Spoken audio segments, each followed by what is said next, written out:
Hello, and welcome to our fifth section in the course, Working with Database Services. So our first video in this section is called Wide Column Database Services, Apache Cassandra Service, and Graph Database Services, Neptune, where we'll explore purpose-built database services integrated into the well-architected framework. So let's take a look. So what are wide column database services? So a wide column database is different than a relational database. Relational databases are optimized for storing rows of data for transactional applications. So relational databases are stored in rows. Columnar databases are optimized for fast retrieval of columns of data for analytical applications. So you can see here we have our row-based data set and our columnar-based data set. And the idea behind a wide column database type of service is that we query by the column, not by the row. So what this does is it significantly reduces disk I/O requirements, and it reduces the amount of data retrieved from the disk. So you can get your data quickly and succinctly. And these types of databases scale out to distributed clusters of low-cost hardware to increase throughput. So wide column databases are distributed across clusters, as we'll see in a minute. And they're good for data warehousing and big data processing. So let's take a look at Amazon's managed Apache Cassandra service, which implements the wide column database concept. So Amazon's Apache Cassandra service is a scalable, highly available, and managed columnar database service. So you can see here we have a depiction of it, where a client writes to the database, and a coordinator then distributes that write across many replicas. So Amazon's Cassandra service has single-digit millisecond read and write performance at any scale because of this replication and modular design. Tables scale according to application traffic. So if you have low traffic, you'll scale in. If you have high traffic, you'll scale out. And Cassandra has close to unlimited throughput and storage because of this design. And neither the size of the tables nor the number of items per table are limited. And your table data is replicated automatically across multiple availability zones for durability. So it's highly durable, highly performant, distributed.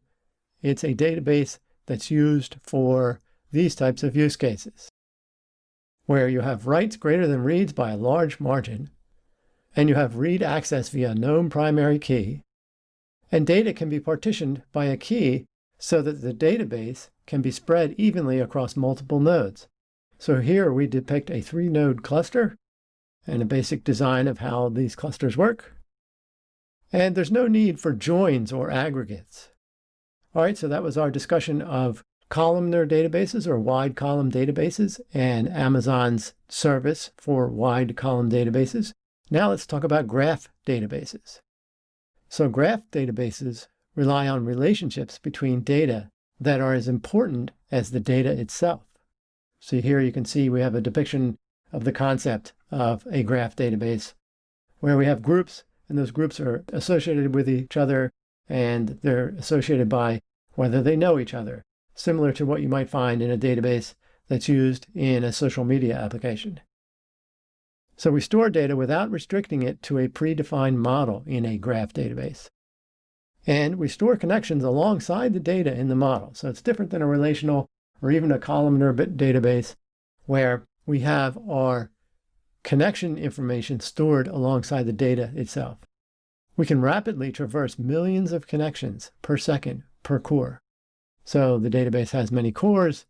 These data items are distributed across those cores with their connection information.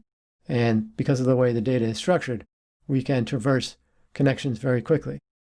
So Amazon's implementation of a graph database is the service called Amazon Neptune. So Neptune is a fully managed graph database service that allows you to build applications that work with highly connected data sets. So it's a purpose-built graph database engine optimized for storing billions of relationships. So that's quite a number of relationships. And here we depict how the basic structure of a Neptune application works. So in the center, we have Neptune, our purpose-built graph database with billions of relationships. And we pump data into our Neptune database from Amazon S3, where we can do fast parallel bulk load of CSV and RDF type data into Neptune. And then we have fast graph queries via open graph APIs that can be used by our client applications, where we can efficiently query highly connected data sets.